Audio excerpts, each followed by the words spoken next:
I rarely drink, and I have never taken any kind of illegal drug. I do feel the need to clarify that before I tell this story, as it seems so unbelievable. You know how sometimes you see something that isn't quite right, but you just can't quite put your finger on it. You stare and think that it isn't right, but your mind won't quite process what the odd thing is. This happened to me one day as I was driving through this huge forest of trees. It was a pretty decent road, but all you could see for miles and miles were just trees. Then, there would be a gap for about a mile of just fields, and then more and more trees, for miles. There were signs on the road to look out for deer and any other forest inhabitant that might decide to jump out in front of you. I was being cautious. Sure enough, I see a deer in the tree line, which is in no way remarkable or unusual. Except, this deer seemed to be moving in an odd fashion. Needing to keep my eyes on the road, I couldn't just stare at it, but there was something weird, something nagging me. It followed alongside the trees for quite some time, and this began to ring alarm bells. Shouldn't it be tiring? How fast did deer run? It was coming up to one of the stretches where the trees seemed to disappear for a short time, and there was just great swaths of grassland before more trees. Just as the deer passed the last tree and ran out onto the grass, it struck me what was up with it. The legs didn't appear to look right. Rather than that super skinny Bambi-esque wobbly legs, these were stronger and reminded me of canine legs. What happened next afterwards seems like something out of a Hollywood movie. As the deer continued running, I kid you not, it began to change. Right before my very eyes as I was driving along, and how I didn't crash, I don't know. There was no way at the time I was looking at the road. Here you go. This deer began to turn into a wolf. The transformation seemed to only take a mere few seconds, and there it was, a wolf. No sign of the deer anywhere. There's nothing else around, and just this one creature that had literally changed from one animal to something completely different. It gave a sort of weird high-pitched howl that sounded not normal, and then ran off even faster than the car into the next set of trees. I floored it, not to try to catch up with it, but to get as far away as possible. I had no idea exactly what it was that I saw, and I didn't want to know.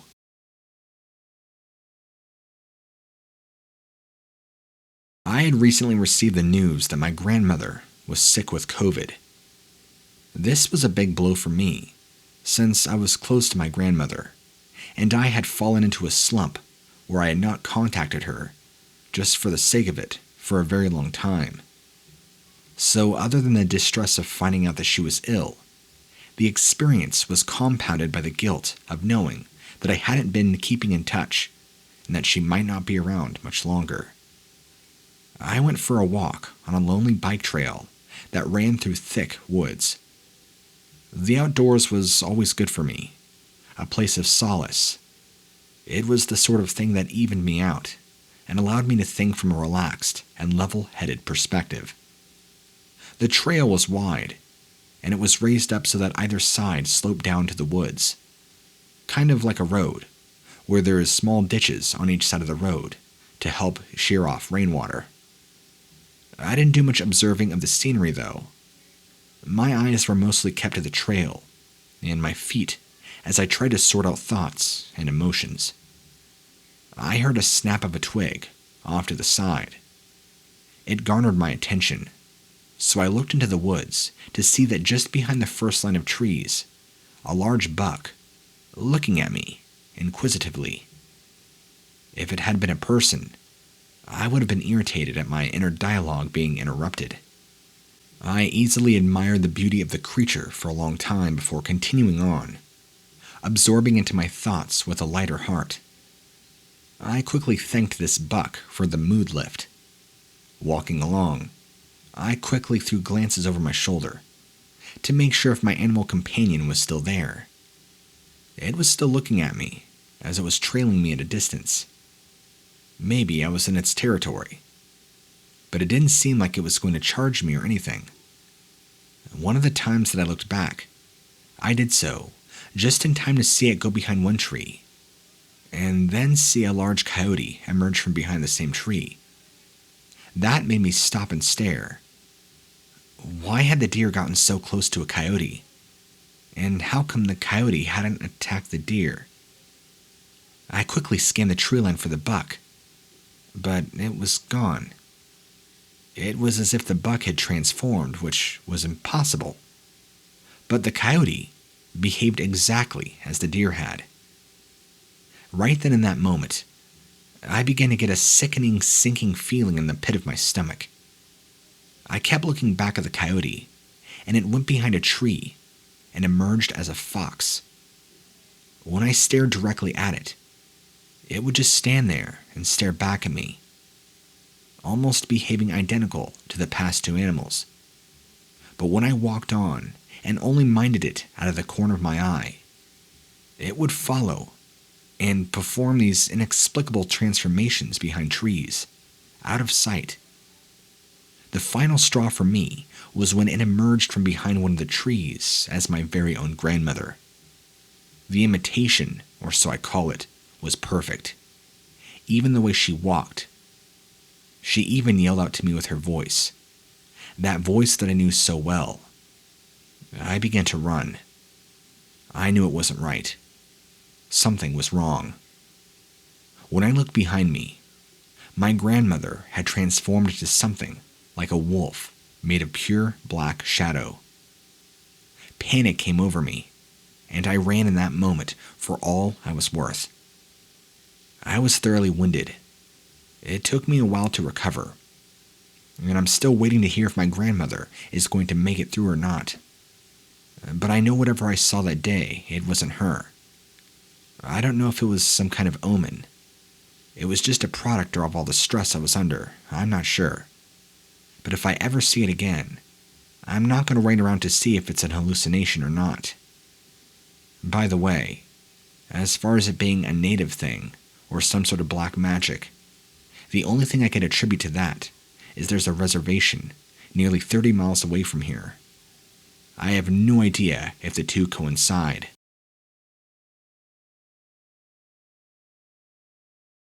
I will never forget the time I was walking home from my girlfriend's house one day when I was at high school and saw something that should never have been possible. It was a dark and cold evening, since it was late fall, and I was doing a sort of fast walk jog to move and try to get home faster. My hands were shoved into my pockets. It was freezing. I had to walk through the play park and jungle gym area that is behind houses. You have to be careful, as there's also a lot of stray dogs. Unfortunately, owners around there weren't very responsible. Now, when I first saw the dog, it wasn't exactly a shock, even though I couldn't see its owner. Still, a dog in a park, not surprising. I carried on, and now this dog began to follow me. Something was different though about this dog. The eyes were strange, and it kept following me. There were still no signs of the owner, no one calling out. I shouted to it, "Go home." I was beginning to feel weird and awkward. Why was it following me? I was nearly home, and it still followed me, and this odd sense kept growing and growing. So, I stop before I get to my street.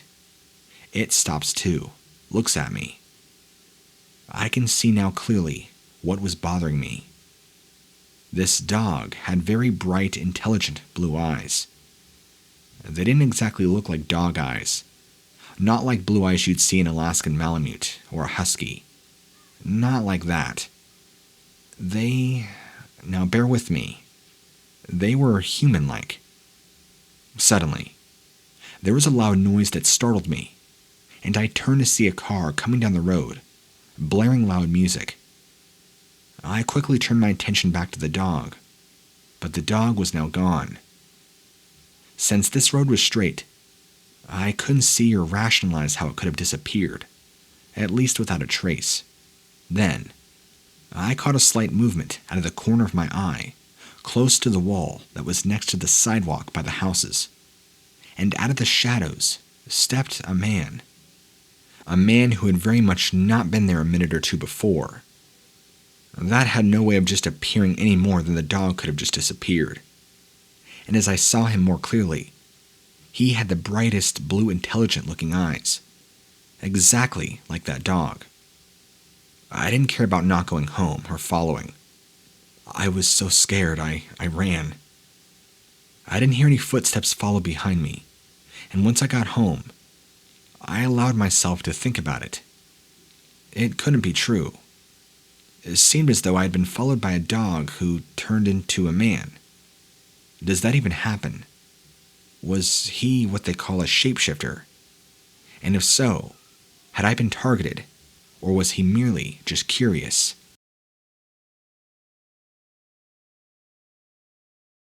My aunt and uncle hosted the family reunion every year. They were young enough to do it, and they certainly had the living space to. We were not a small family by any measure, so when it was time for the reunion, their backyard, as you can imagine, was packed. Having the woods at the edge of their property added a nice touch to the whole experience. This last year was the Lua theme, so there were tiki torches and loud Hawaiian shirts aplenty. My aunt being the social butterfly, and my uncle was just a little bit, but not anywhere near that level. Any breathing she did was just enough so she could take another breath and keep talking and laughing. And of course, her nosy Pomeranian, Lucky, had somehow uprooted his leash and bolted for the woodline. My aunt was quick enough to see him do it, but not fast enough to catch him before he went behind the trees.